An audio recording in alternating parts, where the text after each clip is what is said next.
I have some prepared remarks, but since we're sort of an hour into our hour and a half, I shan't bother with them. Rather, what I'll do is give some reflections on the two different views of what the governance problem of the future internet is that we've heard thus far. So these are, in a sense, a kind of commentary or a lead-in set of questions. I've done a lot of work on privacy, whatever, for the Commission, for the UK government, and latterly for the Parliament in the context of analysing the directives and various iterations of the regulation.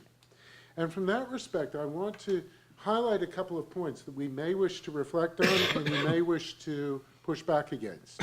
I think it's fair to say that in Europe, we don't really ask why we have data protection, because it is construed as a fundamental human right. That means that I've got it, whether I want it or not, simply by virtue of being a human being, independently of location, and largely independently of what I do in exercise of that right, except, of course, if I break the law or something like that. In the United States and many other parts of the world, as was noted, including by Manuel Barroso, the right for privacy is an economic right. It is recognized that personal data, or data that are attached to a named person, not quite the same thing, are of economic value. And therefore, if you take control of my data, then you take control of something valuable which in a sense belongs to me. Now the reason why I make that distinction is that many of the economically valuable uses of my data do not infringe my privacy in any way. Under the original directive, personal data was limited to data that could be tagged to an identified single individual. Now, if you have data about me, more specifically about somebody unnamed who is very like me, those data can help you to understand what a person like me might do if you put a law on them, might do if you offer them a good in a particular way, might do in interaction with other people. In that respect, Europe, having to work with the twin constraints of valuable data to be obtained by profiling and a set of rules that say that the collection and processing of those data required processes of consent if they were tied to named individuals that would be cumbersome and would probably result not only in an incomplete set of data, but in an incomplete set of data that biased the results of the processing of those data. So for example, we all have certain characteristics in common. If we collect these things passively, then we get the whole population. If we ask people to give consent, the way in which we ask will encourage some of us to say yes and some to say no. If those who say no differ from those who say yes in the way that in relation to the purposes for which we are asking the question, we will get a biased sample and we will make incorrect inferences. So the value of using these data is affected by the ways in which we control access to the data. But having said that, under the directive, Europe developed tools for what was called anonymous profiling, for harvesting data and using them to generate value without infringing the economic interests of any of the people that were involved. And these tools were not only useful in Europe, they sold like hotcakes in places like the United States, where people were concerned about the value of their data. They wanted to unlock the value of their data, and third parties wanted to use these data as well, but they are concerned about privacy. Make no mistake, the US does have privacy regulations. We came laterally to the concept of the right to be forgotten. In the HIPAA regulation and in relation to healthcare data and in relation to financial data, the US has a right to be forgotten. Moreover, in the European context, because it is a human right, that right belongs to me. If I want to be forgotten, I have to ask to be forgotten. That's not true in the United States. It goes with the data controller. If you hold healthcare data about me or financial data about me, after a certain period of time, 3 years or so, you have to erase those data and do so in a certifiably accurate way. So in some sense, it's a stronger protection because it puts the obligation on somebody who can more effectively discharge it and who is reasonably in a position to spend time thinking about these things. If you give me protections in terms of my personal data that require me to spend all my time thinking about them and chasing them through the complexity of the internet, I may have a very nice protection on paper, probably doesn't add up to much. But the central point is that because we share a global world, if part of the world thinks of these data as human rights and part of them thinks of them as economic rights, there is a very real danger that neither the human right nor the economic right will be properly protected. So there is a concern that one has about that. A second point is that we've talked about data privacy and privacy as though they were the same thing. It may be that at one time they were. My privacy consisted of denying you access to information about me. But when I'm on the internet, there's another kind of privacy that may be more important, my privacy of action. So the question why privacy is a useful social right is not a question that we have revisited recently. One of the reasons is, and Kant made this point very clearly, Kant said that our only liberty comes in acting out of moral duty. Why? Because moral duty is something we impose on ourselves. We are responsible for it. It is our decision and it has normative significance. Anything else I do is the world pushing me around. If I do things in public space, then to a certain extent I'm less responsible for the choices I make. And I'm more open to influence, whether it is nudge or any other kind of influence, because the world saw me do this and the world let me do it. Or at least I had the perception that I was being surveilled or otherwise watched. And so the reason for giving people privacy and protecting it is that it allows them to act as independent people and arbiters of their own destiny. Everything else is a construction of public space. So privacy is important. Now, when I go on the web, and maybe no personal information about me is in play, but the moment I begin to do things, that activity record becomes personal information. Moreover, it's personal information that influences my actions. I do something on a website. I'm presented with some information. I respond to that information. I'm presented with other information. If Luis and Ilka and I all submitted Google queries at this moment using our own machines so that Google would know who we were, the same query, different results. So what's happening is that my actions are revealing things about me that allow the system to manipulate me. From behavioral profiling to behavioral influence is a very, very short step. The me that is protected is not a static entity. It is reprogrammed all the time. And if I, without collecting any private information, without revealing any private information, can be manipulated to make a decision that is in your interest rather than mine, I submit that kind of privacy is much more important than who knows my bank account number, my driver's license number, or my blood type. Because there is an essential interest of mine as acting as an independent member of an economy or as a society that is in play at that moment. Now, of course, the other thing about data are that they are at least regarded as permanent. And so privacy is not a right if it becomes an obligation that works against my interest. And we're all accustomed to this in the healthcare domain. If I'm knocked over in the street, I want the first paramedic that shows up to know everything there is to know about me. When I become old and decrepit and cannot act in my own interest anymore, I want to have delegated almost automatically the right to control my data, not to my named carer, because I may not be able to rely on that. You know, I have a mother-in-law in one of these old people's homes, and I know exactly how much attention is paid to them. I would like somehow for that burden of discharging my privacy to be effectively discharged so that my right to be secure that my data will be used in my interest, which is probably the core of the right, can actually be protected. Now, I work in a university. I'm a personal tutor in that university. I know data about my students, which would help to put their academic results into perspective. Those are personal and personally identifiable data. When somebody comes to me and asks about this student, I can show them the public data. This is the marks they got and so on and so forth. I cannot tell them the personal things about that student, which would work in that student's interest. So there are plenty of places in which privacy is an obligation and a burden rather than a right. There is nobody who is more private than a homeless person on the street. You can see everything there is to know about that person. It doesn't make you pay attention to them. It doesn't work in their interest.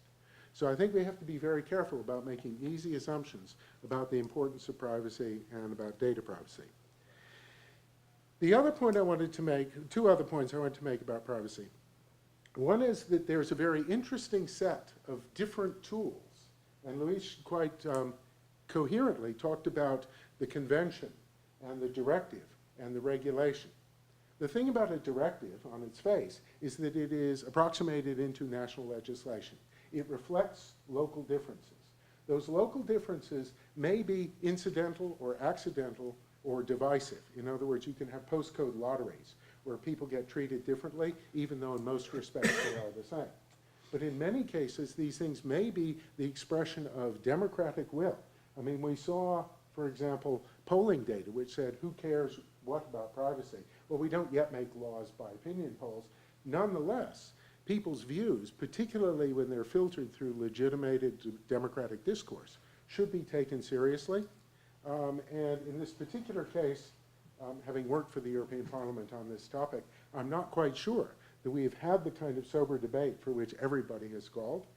And therefore, I'm slightly concerned about whether a regulation which takes immediate effect across all the member states without being considered again within national law is an appropriate thing for a directive. But leave that aside. We are adaptive people. We can use things like privacy by design. That's pushing things up the stack to the technical level. So we don't have to rely on the law. We can adopt standards. We can provide privacy as a service. In other words, among the things that we get in cloud architectures are things like security as a service and privacy as a service, as well as software, infrastructure, and all the rest. If I'm concerned about what is happening to my data in the cloud, I'm sure there are smart people who will assure me and give me the necessary controls. But that also brings up the point that the controls don't always protect my interests. There was a very interesting paper at TPRC last year looking at Facebook's privacy controls. Facebook has had enormous amounts of pressure put on it because of its privacy. And they've implemented a vastly complicated set of privacy controls to give people the assurance that their data are being looked at. Well, two kinds of privacy controls they have. One is menu-driven. When you go to the top, you can go to your privacy settings and you can change those settings. Another one is inline. When you begin to post a picture, you are offered certain controls at the moment of revealing the data.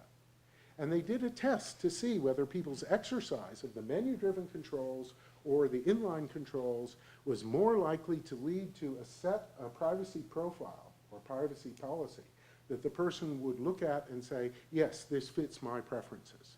And it turns out that the menu-driven one, the very powerful one that does once and for all, is much more likely to lead to privacy policies that are out of line with the individual's expressed privacy preferences. That what I do in the actual cut and thrust of the moment, inefficient as that is more likely to be consistent with the way in which I think than the thing that is separated out and said, this is your privacy world, make some decisions about it, now you can go back to posting and talking online. So we have this complex of things like, and there are things like binding codes of corporate conduct. All of these things are currently in play. As regards other jurisdictions, yes, we have conventions and recognition, but we also have these quasi-legal instruments, self-regulatory instruments, like the Safe Harbor Agreement. The companies in America self-certify that they're in compliance with the privacy principles, which is the Department of Commerce's translation of the European directive.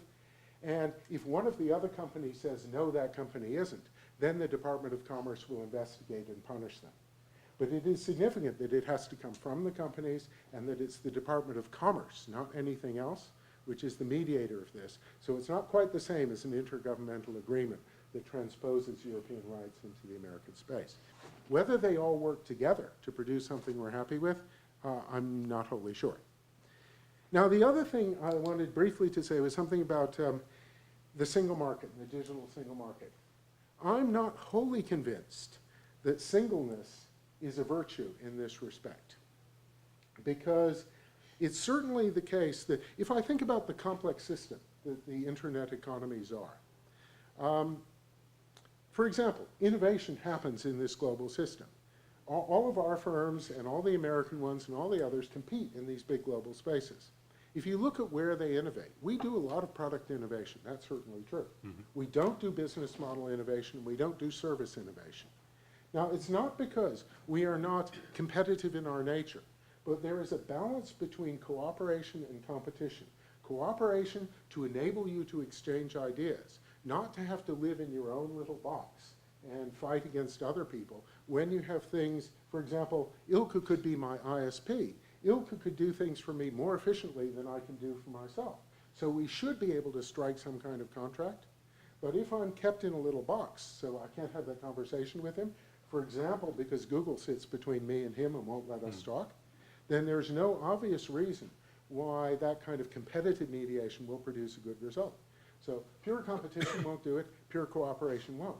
And in terms of competitiveness, as opposed to competition, in other words, whether we can get a good return and whether there are forces that drive us towards enhanced productivity and efficiency, when we open up our markets to global players, when you open up a hyper-local market in a small community to large trans-European players, yes, it's true that the little people can reach out to everyone else, but that's not the first thing that happens. The first thing that happens is they get flattened by economies of scale.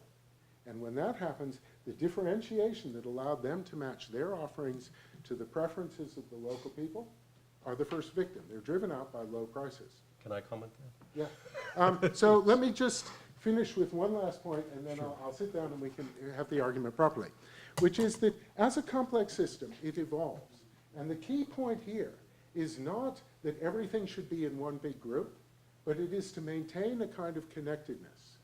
And one of the most kinds of resilient systems is a system like a rainforest ecosystem.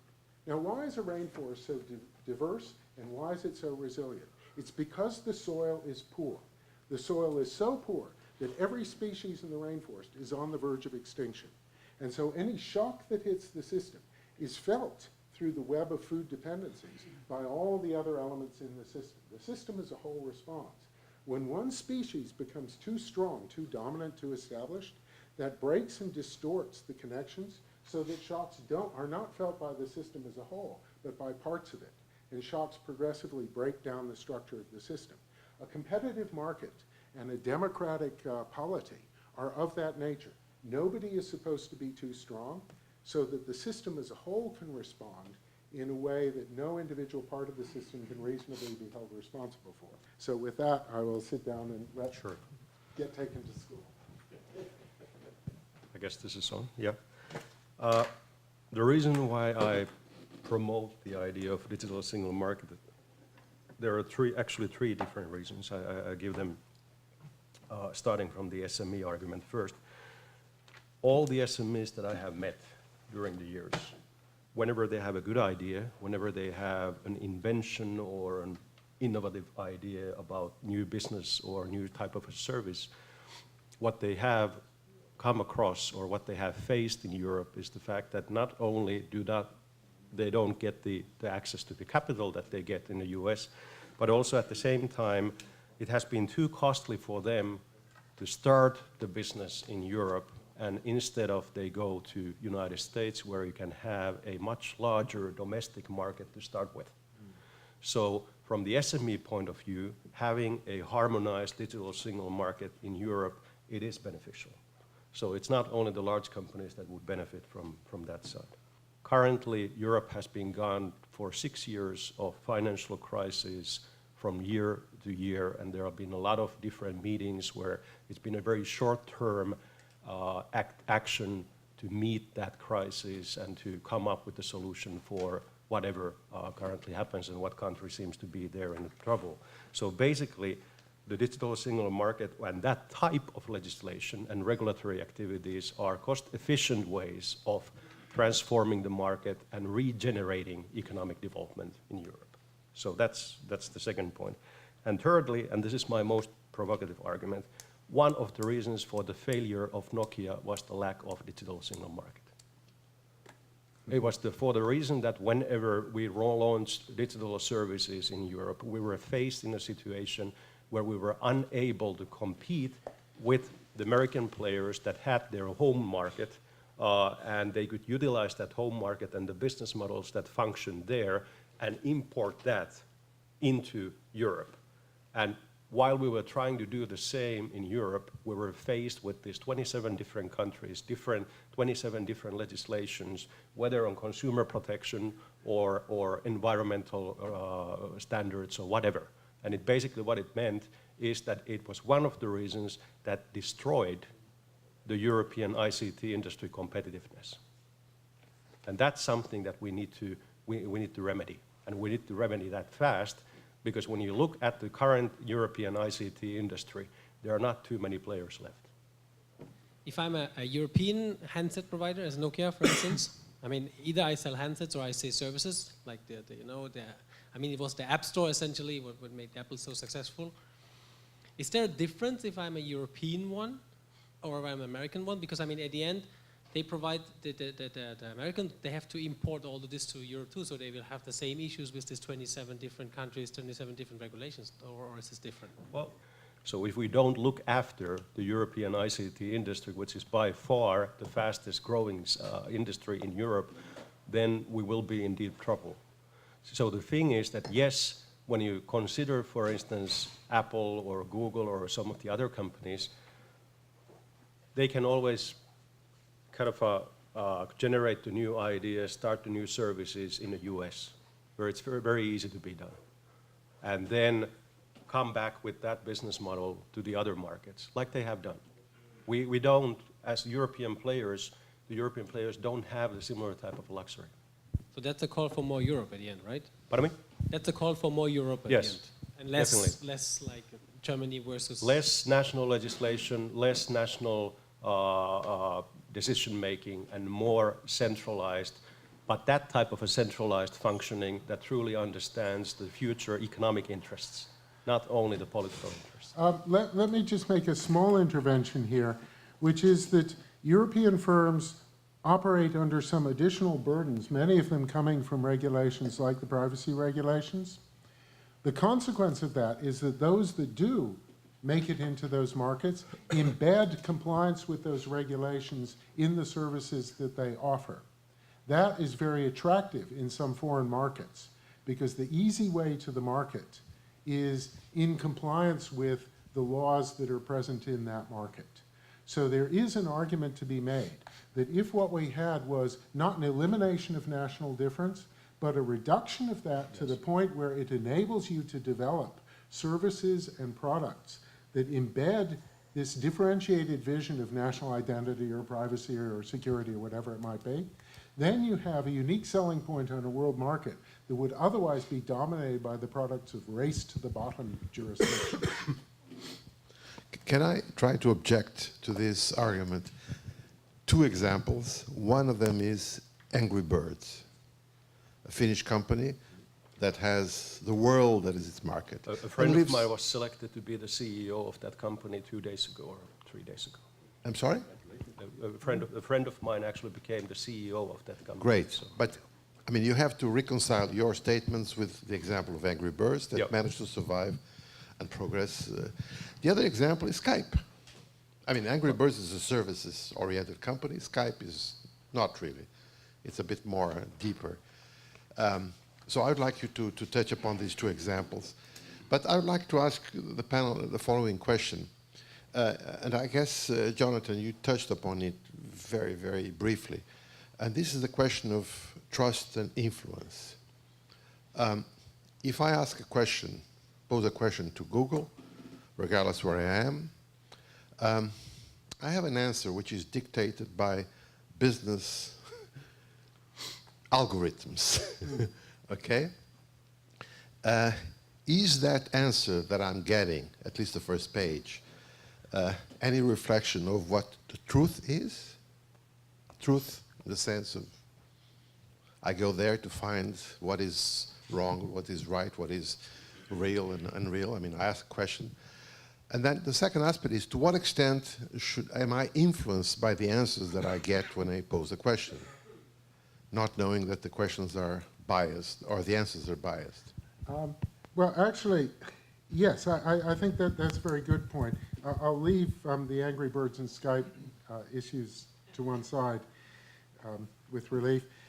First of all, it's not obvious in any sense that more trust is better than less trust.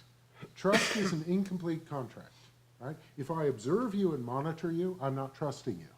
So the thing is that I'm hearing something from you. I don't know the entire provenance of it, but something allows me to act on the basis of that, or to allow you to act on my behalf. So trust is an operational concept, not an absolute.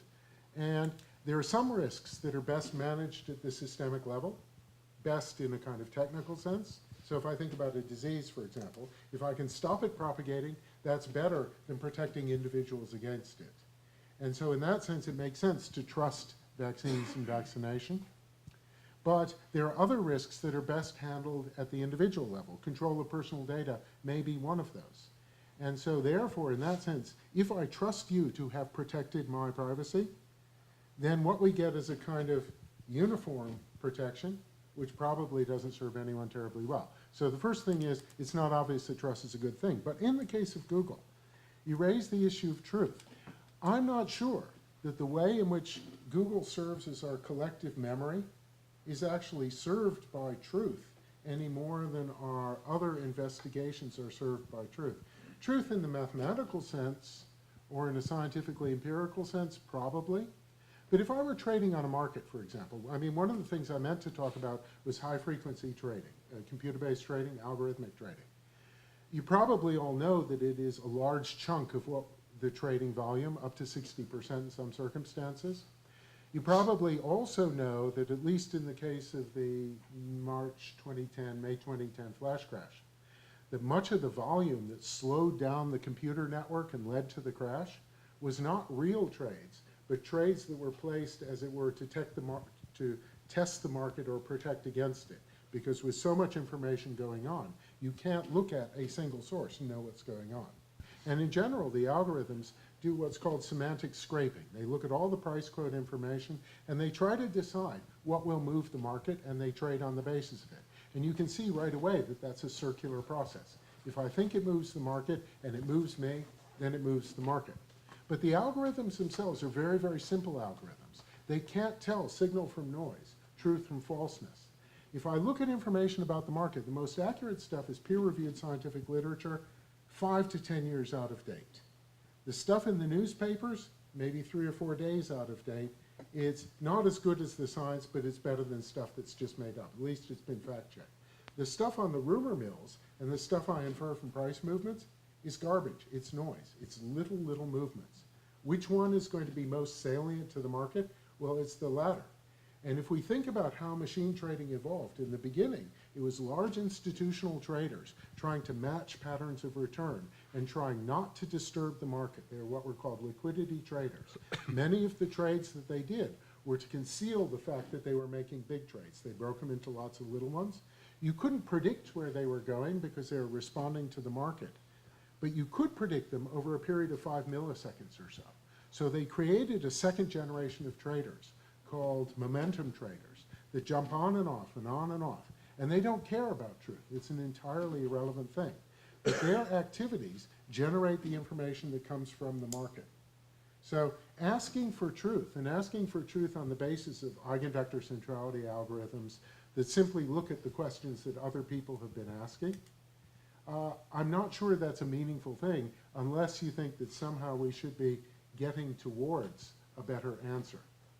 But I do think it's very interesting that if you look at how Google allocates those results, some of them are done by these algorithms. Those are the ones further down the page. The ones at the top of the page come through a generalized second price auction, and their truth is just, where do I think I can make the most money? So in that sense, I wouldn't trust it, but I would be content if I could understand it. Can I take a quick answer to... Before, Ilke, Go ahead, yeah. just on your point, I mean, if I have a child and I ask myself, should I vaccinate the child, yes or no?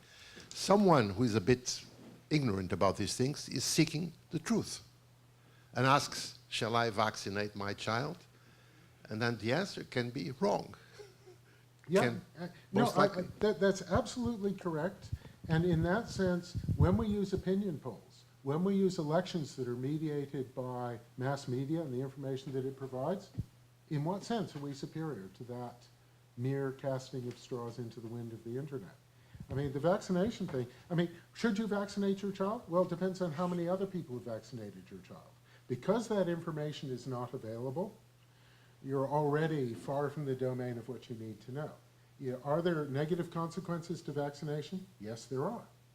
So it really depends on something that we have not made available. So in that sense, if we had better information, authoritative information, I mean, that's why we have scientific journals. And that's why ultimately things like climate change should not be left to the loudest voice or the repeated echo of the internet. But that's just, sorry, that's just my No, okay. position. Very brief answer to yours. So Skype, who owns Skype now? Microsoft. When you looked into the fact that we're poaching, the American companies coming to Europe and poaching European innovations, I don't see anything wrong about that. It's actually good if it brings wealth, if it brings new insights to Europe. But the thing is that it hails from Estonia, a country that was extremely entrepreneurship centered. And one of the things that I'm trying to do with the FIPPP also is to have more interaction with the Baltic states. So not only with the traditional markets of Europe as such. The thing is with gaming, with Rovio, great example on marketing. So they actually hired a former Disney executive to do the marketing side, to have all these different accessories and all that type of stuff. But it's a niche player. When you really think about internet economy, when you really think about the type of internet-enabled businesses that we need in Europe, we need to get the traditional industries, especially the export-led industries in Europe, to fully utilize the technologies. Gaming is there, but it doesn't, it's not the growth sector for Europe as such. So going back to privacy. Conflict of microphones. Yeah. Go ahead. Okay. Sorry, lad, if I'll take this from you. I would like to actually challenge a little bit here the whole discussion and also the discussion about whether European or American there is a difference. I don't think there is a difference. I think it is, perhaps we have to look at the whole ICT industry from a perspective of what we learned from other older industries, what we call today old economies, for example. There are certain signs that have been studied, which, for example, some of the old economies exhibit things like that the opportunities for sustainable competitive advantage are limited, right? So today we can see that as well also in the ICT industry. I mean, if you talk about TCP/IP, that's commodity. GSM, that's commodity. Browser, commodity. So there is no more competitive advantage to be gained out of this basic technology that fuels today the internet, right? Also, if we look into things like the sources of cost advantage are economies of scale.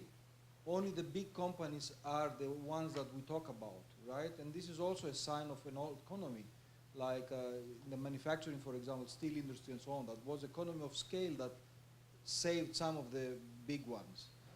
We have also other things like that the brand is being put much more in the focus of how you sell the product. Yeah. So you don't sell a phone because it has features, you sell a phone because it's an Apple phone, or in the few years back it was a Nokia phone.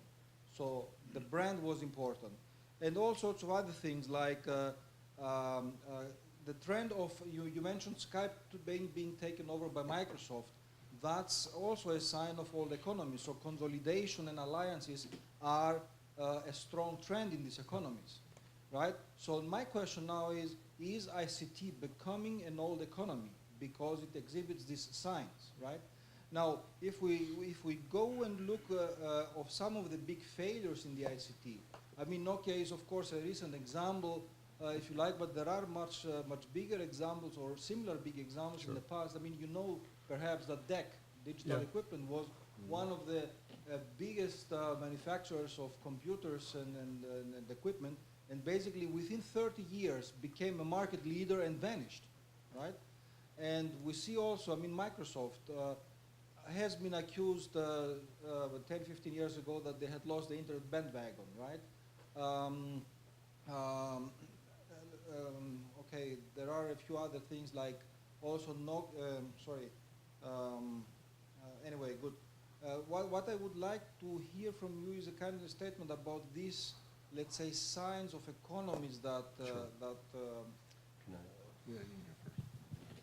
So some of the economists actually call the current phase where we live the great confusion. There are initiatives on clean tech, there are initiatives on the energy sector, there are things that we expect to be the next growth industries.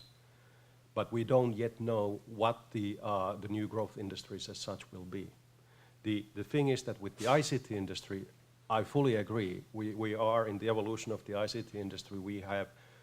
You have this cycle, the hype cycle. We are now in that phase where we kind of are more leveling off.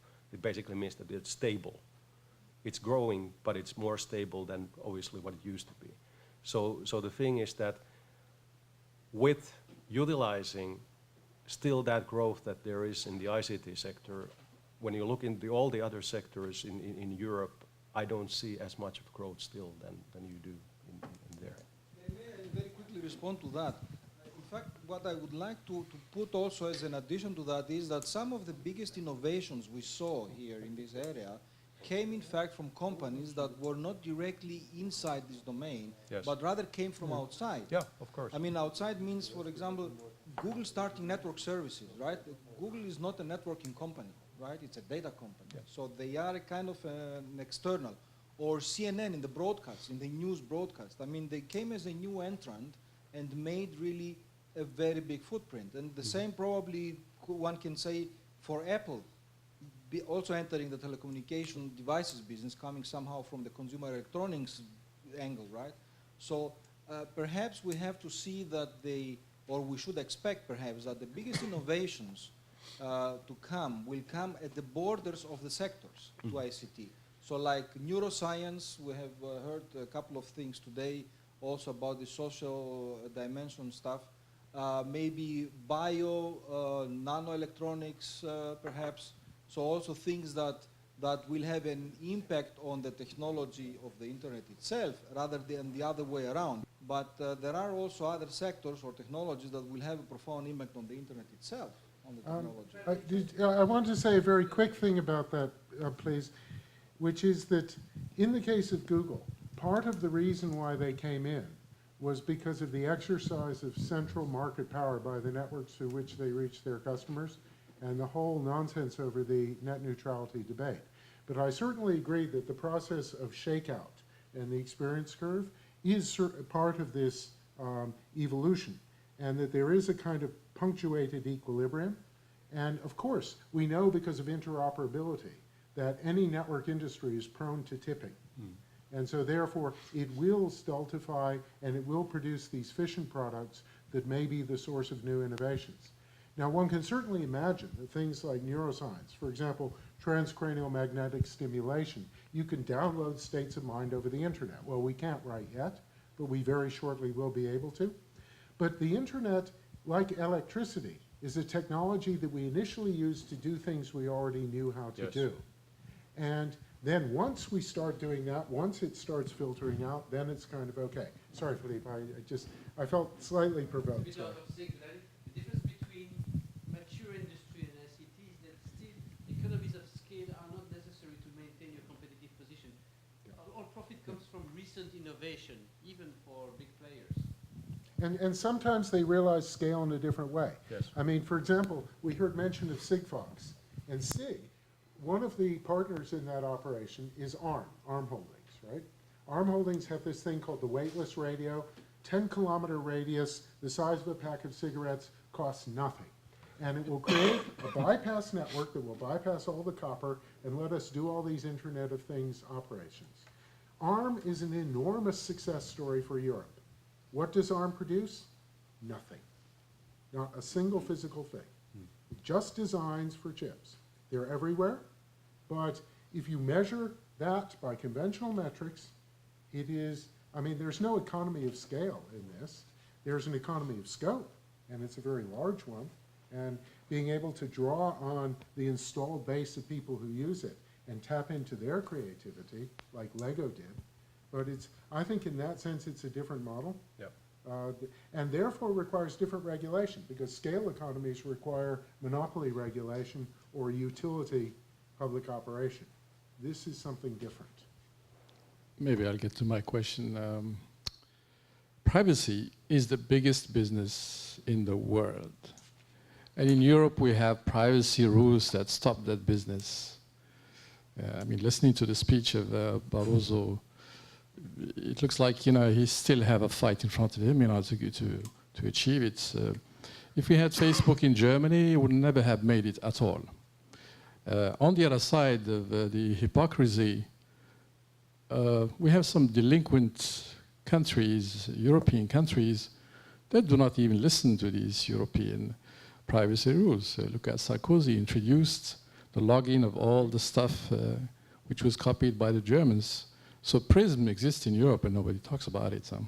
So on one hand, we're losing the biggest business, and on the other side, we're also cheating.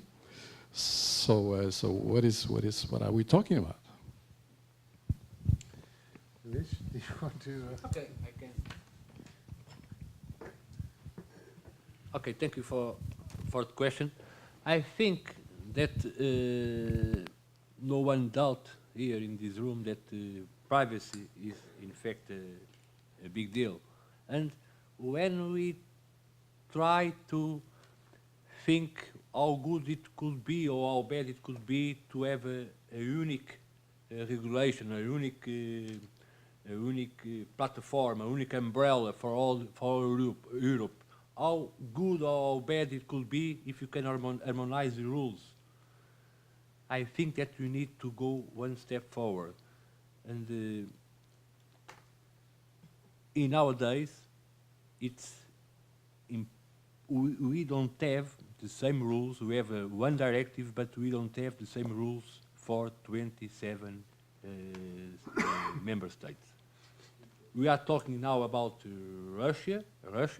We can talk about other countries out of Europe, but inside Europe, we need first to do that step.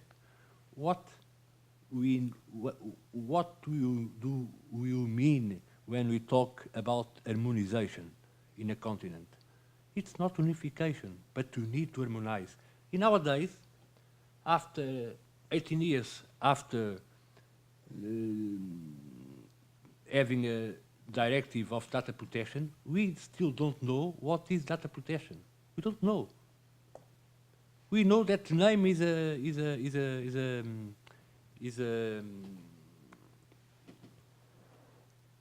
data about someone. We know that an address is data about someone. But what about an IP? I still have meetings to discuss if an IP is or not data about someone. It is privacy data in Europe. An IP address is privacy data. So you should Sorry, not see it. sorry. There are different kinds of IP addresses. If I talk about dynamic IP addresses, the answer can be one.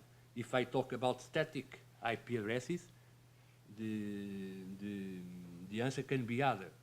In Portugal, no, let's forget 26 member states. In Portugal, if insurance company ask an hospital to give information about the dead people, if that insurance company ask to the CNPD, the answer will be no, it's not possible, because we are dealing about data protection, we are dealing about data that has to be protected.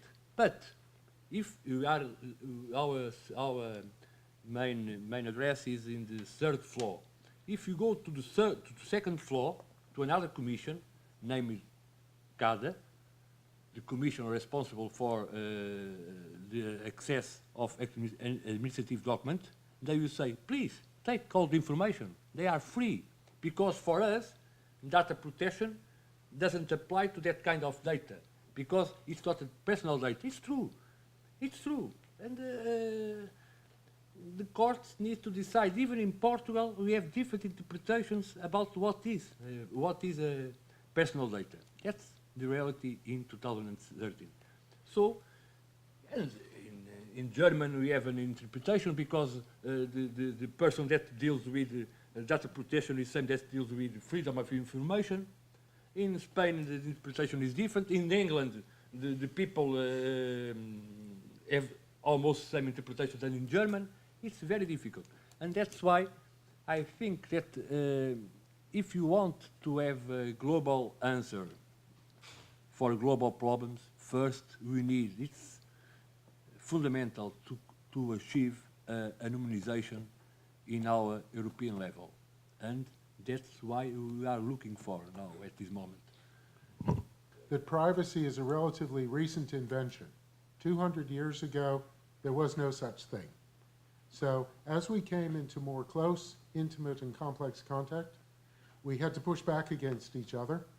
And just as you find that people in crowded housing situations have many more problems with their neighbors than people who live further apart, privacy is an artifact of the way we live now, urbanization and density.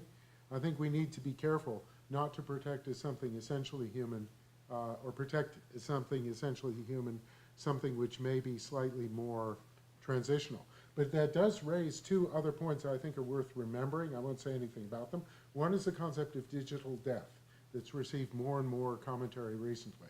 In other words, when I die in meat space and my avatar, my records, my everything else goes on, in gaming world, this is very important because people play on after they've died, and the reaction of other people to learning that the person you've been playing against has been dead for 6 months is really quite touching, because the degree of affect that people have to digital identities is as high, if not in some cases higher, like the Twitter bots cases in Japan.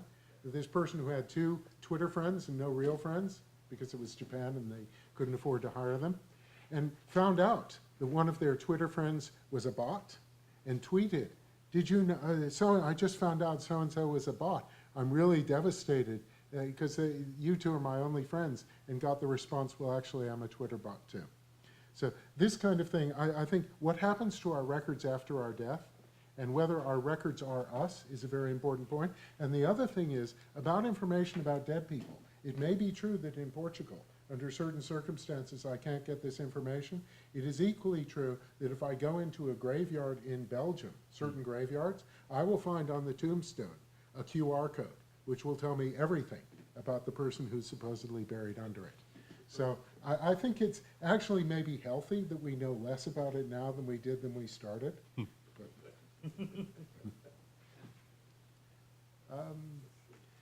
Okay, I'm conscious of the fact that we have to go to dinner in like 5 or 6 minutes.